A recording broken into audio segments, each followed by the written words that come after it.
அதாவது இந்த கேள்வி நீங்கள் முதலமைச்சர் ஸ்டாலின் அவர்கிட்ட தான் கேட்கணும். அதாவது இன்னைக்கு தமிழ்நாட்டில் ஒட்டுமொத்த பட்டியலின சமுதாயம், ஒடுக்கப்பட்ட சமுதாயம் எங்களுக்கு ஆதரவு கொடுத்தா நிச்சயமாக நாங்கள் ஒரு தலித் சமுதாயத்தை சார்ந்தவர் முதலமைச்சரை நாங்கள் ஆக்குவோம்.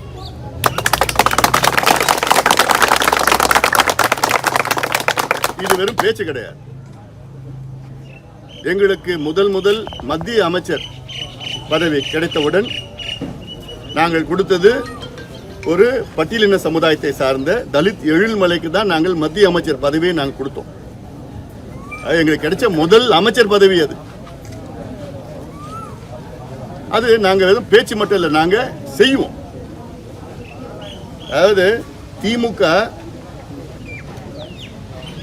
முதல் ஒரு பட்டியலினத்தை சார்ந்தவர், ஒரு தலித் சமுதாயத்தை சார்ந்த மத்திய அமைச்சர் ஆக்கியது 1999 ராசா.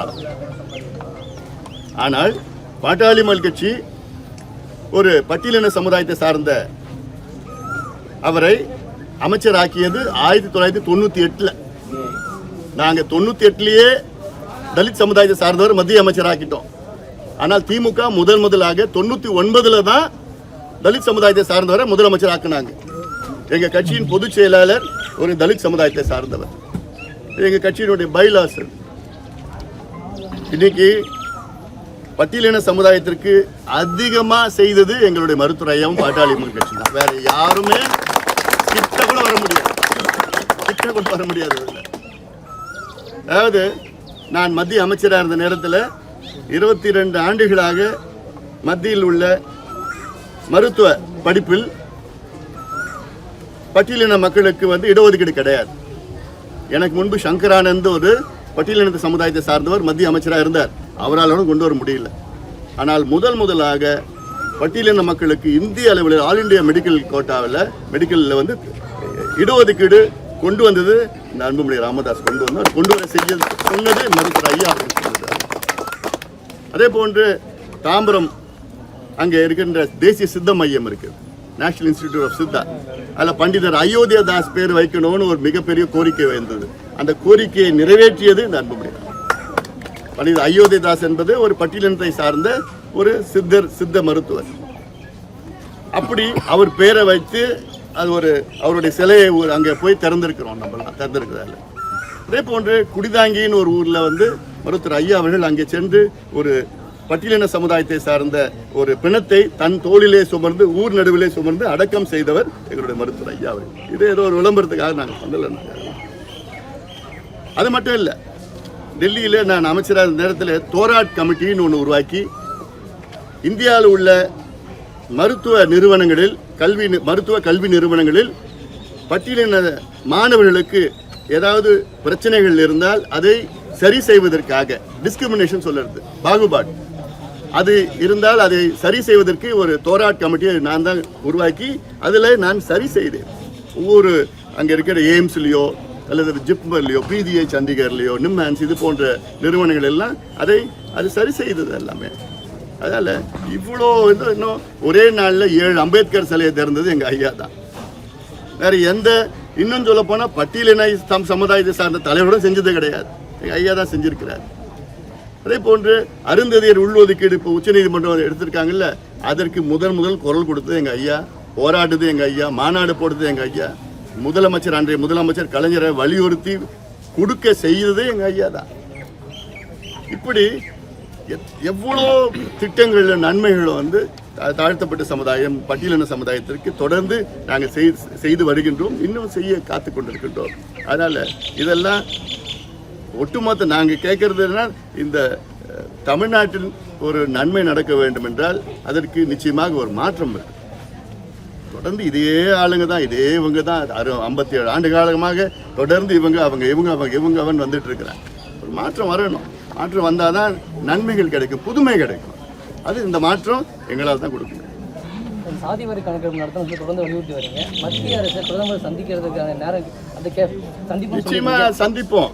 அதாவது இல்லை என்னன்னா, நீ மத்திய அரசுன்னு சொல்லிட்டு சும்மா விளம்பரத்துக்கு அரசியல் பண்ணிட்டு இருக்கிறாங்க. நாங்கள் வலியுறுத்திட்டு இருக்கிறோம், மத்திய அரசு கணக்கெடுப்பு எப்போ நடத்த போகிறாங்க, யாரு மக்கள் தொகை கணக்கெடுப்புனா 26க்கு பிறகுதான் 26க்கு பிறகுதான் கணக்கெடுப்பு நடத்த போறாங்க. அது அப்போ அதுக்குள்ள நடத்துவாங்களா இல்லையா அதுவும் சந்தேகமா இருக்கு. எப்போ கணக்கெடுப்பு நடத்துறாங்களோ அப்போதான் இவங்க சாதிவாரி கணக்கெடுப்பு நடத்த முடியும். மத்திய அரசு நடத்துகின்ற சாதிவாரி கணக்கெடுப்பு வெறும் தலையை என்றது தான். எந்தெந்த சமுதாயம் எவ்வளோ அப்படி முடிவு பண்ணாங்கன்னா எந்தெந்த சமுதாயம் எவ்வளோ பேர் இருக்கிறாங்கன்னு நாங்கள் கேட்கறது சர்வே கேட்குறோம். மீனவர் சமுதாயம் இருக்கிறாங்கன்னா மீனவர் சமுதாயம் எத்தனை பேர் இருக்கிறாங்க, அந்த சமுதாயத்தில் எத்தனை பேருக்கு வீடு இருக்கு, எத்தனை பேர் குடிசையில் இருக்கிறாங்க, எத்தனை பேர் 2 வீலர் வச்சிருக்கிறாங்க, எத்தனை பேர் படிச்சிருக்கிறாங்க, எத்தனை பேர் அரசு வேலையில் இருக்கிறாங்க, எத்தனை பேர் வீட்டில் கழிப்பறையில் இருக்கு. இந்த கணக்கெடுப்பு மாநில அரசு தான் எடுக்க முடியும். சர்வே இது எடுத்து இப்போ எம்பிசியில் முடி திருத்துகின்ற சமுதாயத்திற்கு யாருக்கும் வேலையே கிடைக்கல. சலவை தொழிலாளர் சமுதாயத்துக்கு யாருக்கும் வேலை கிடைக்கல, படிப்பும் கிடைக்கல. இன்னைக்கு மலைக்கோரவர் சமுதாயத்திற்கும் அவங்க எத்தனை பேர் இருக்கிறாங்களுன்னு தெரியல, ரொம்ப மோசமா இருக்கிறாங்க. இது எப்போ நீங்க தெரிஞ்சுக்குவீங்க? சர்வே எடுத்தா தான் தெரிஞ்சுப்பீங்க. அந்த சர்வே தான் எடுக்க சொல்றேன். நான் சொல்றேன்ல, ஒரு காட்சி கவுண்டருக்கு அதிகாரம் இருக்கு சர்வே எடுக்கிறதுக்கு, முதலமைச்சருக்கு அதிகாரம் இல்லையா? இது யாரை ஏமாத்துறீங்க? மத்திய அரசு நாங்கள் வலியுறுத்த போறோம். அது இட்ஸ் வைடர் எக்ஸசைஸ். அது மேக்ரோ லெவல்ல கணக்கெடுப்பு நடத்துது, நம்ம மைக்ரோ லெவல்ல கேட்கிறோம். இது இடஒதுக்கீடு மட்டும் கிடையாது. பீகார்ல இந்த மாதிரி எடுத்துட்டு யார் யாருக்கு வீடு இல்லை வீடு கட்டி கொடுத்தாங்க, யாருக்கு வேலை இல்லை வேலைக்கு உருவாக்குனாங்க, நிதி ஒதுக்கீடு செஞ்சாங்க. அப்படி இந்த சர்வே தானே தெரியும். அதுதான் நாங்க சொல்றோம், சர்வே எடுங்க, உங்களுக்கு அதிகாரம் இருக்கு. இடஒதுக்கீடு தொடர்பான போராட்டம் தொடர்ந்து நாங்க பண்ண போறோம். இதெல்லாம் ஆலோசனையில் பண்ணிட்டு இருக்கோம், என்னென்ன செய்யணும்னு சொல்லிட்டு ஆலோசனை எங்களுக்குள்ள நாங்க நடத்திட்டு வரோம். நிச்சயமா எல்லாரும் கட்சியும் எல்லா சமுதாயங்களும் சார்ந்து உறுதியாக நாங்க இந்த பிரச்சனையை முன்னெடுப்போம். எல்லாமே இப்ப நான் சொல்றது 69 விழுக்காடு பாதிப்பு வந்துருச்சுன்னா எல்லாத்துக்கும் தானே பாதிப்பு. எல்லாத்துக்கும் தான் நான் சொல்றது பட்டியலின சமுதாயத்துக்கு பெரிய பாதிப்பு. 69 விழுக்காடு குறைச்சிட்டாங்கன்னா பட்டியலின சமுதாயத்துக்கு பெரிய பாதிப்பு, பிற்படுத்தப்பட்ட மக்களுக்கு பெரிய பாதிப்பு, சிறுபான்மை மக்களுக்கு பெரிய பாதிப்பு, தாழ்த்தப்பட்ட மக்கள், மிகவும் பிற்படுத்த மக்கள், அத்துணை மக்களுக்கு பெரிய பாதிப்பு. அந்த பாதிப்பு முதலமைச்சருக்கும் தெரியும், அங்க இருக்கிற அமைச்சர்களுக்கும் தெரியும், என்னன்னு தெரியும். ஆனா வேணுமே அரசியல் காரணத்துக்காக எடுக்காம இருக்கிறாங்க, ஏமாத்துறாங்க. ஓகே சார், நன்றி. பாதகம் செய்பவரை கண்டால் நாம் பயங்கொள்ளலாகாது பாப்பா, மோதி மிதித்து விடு பாப்பா, அவர் முகத்தில் உமிழ்ந்து விடு பாப்பா. அண்மை செய்திகளை உடனுக்குடன் தெரிந்து கொள்ள இணைந்திருங்கள் இயம்நாடு தொலைக்காட்சியுடன்.